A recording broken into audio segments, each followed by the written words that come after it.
Assalamualaikum warahmatullahi wabarakatuh. Selamat datang kembali di Berhasil Channel.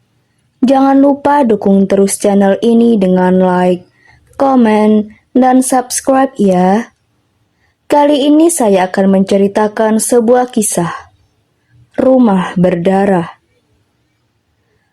Sebuah keluarga pindah ke rumah tua di pedesaan yang ternyata menyimpan sejarah kelam. Rumah itu pernah menjadi tempat ritual gelap yang mengorbankan banyak nyawa. Dan darah para korban menjadi kutukan yang tidak pernah kering. Saat keluarga ini perlahan-lahan terjerat oleh kekuatan jahat rumah tersebut, mereka harus berjuang untuk bertahan hidup sebelum anggota keluarga mereka menjadi bagian dari pengorbanan terakhir. Pindah ke rumah baru, keluarga Aryo, Linda, dan Nisa, anak perempuan berusia 10 tahun, pindah ke sebuah rumah tua yang besar di desa kecil.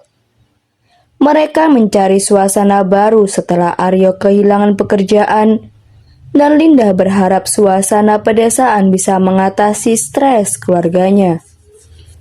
Rumah ini mereka dapatkan dengan harga sangat murah melalui lelang pemerintah. Rumah itu tampak usang tetapi kokoh.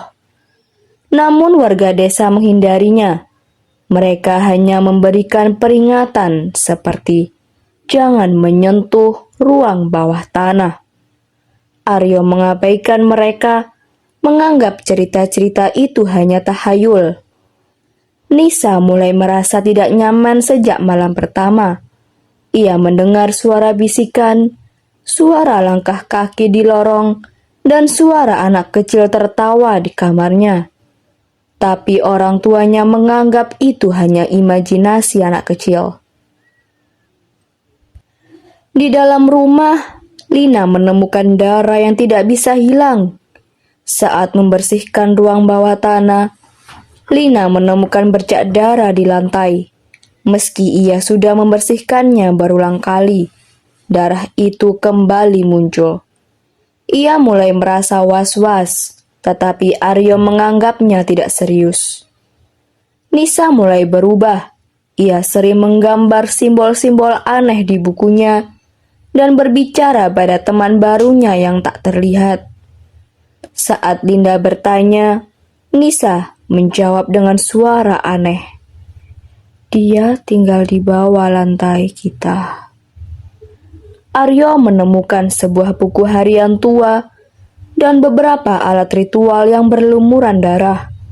Buku itu memiliki keluarga lama yang tinggal di sana, menjelaskan ritual pemanggilan roh pelindung yang membutuhkan darah manusia sebagai pengorbanan. Ritual terakhir gagal, dan seluruh keluarga lama itu ditemukan tewas secara misterius dengan darah mereka tersebar di seluruh rumah.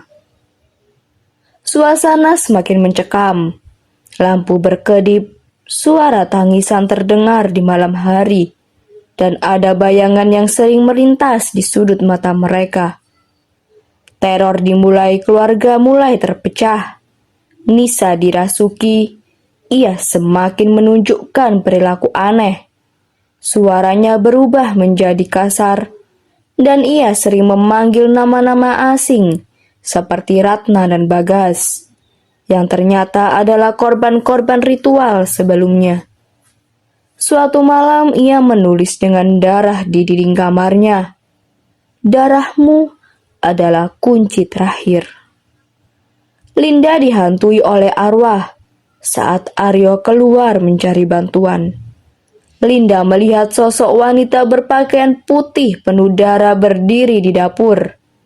Sosok itu terus berbisik, "Selamatkan anakmu sebelum terlambat."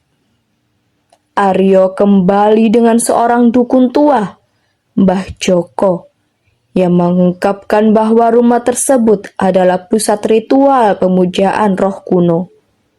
Ritual ini dilakukan untuk memberikan keabadian kepada pemimpin sekte.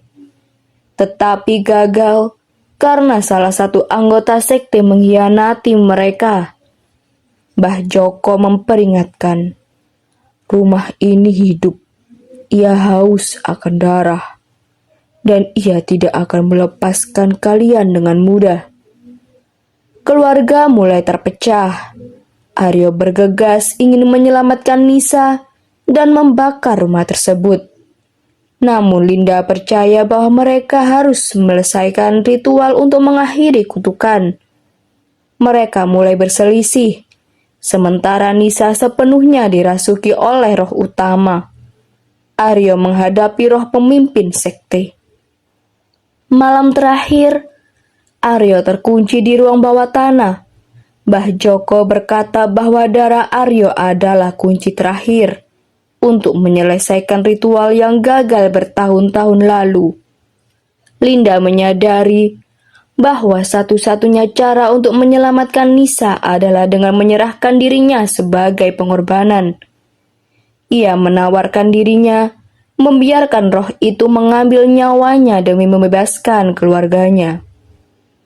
Aryo akhirnya memutuskan untuk membakar rumah tersebut.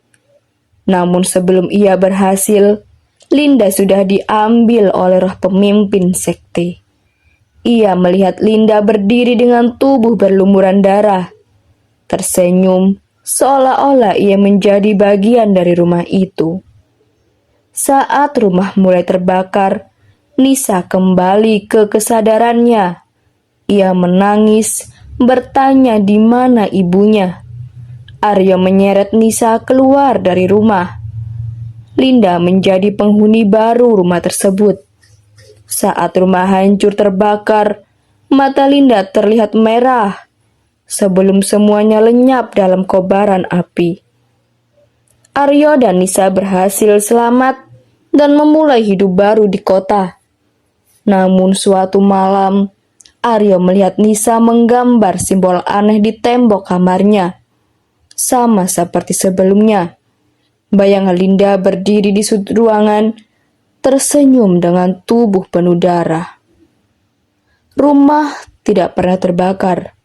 Ia hanya pindah ke tempat baru. Terima kasih sudah menonton. Jangan lupa like, comment, dan subscribe ya.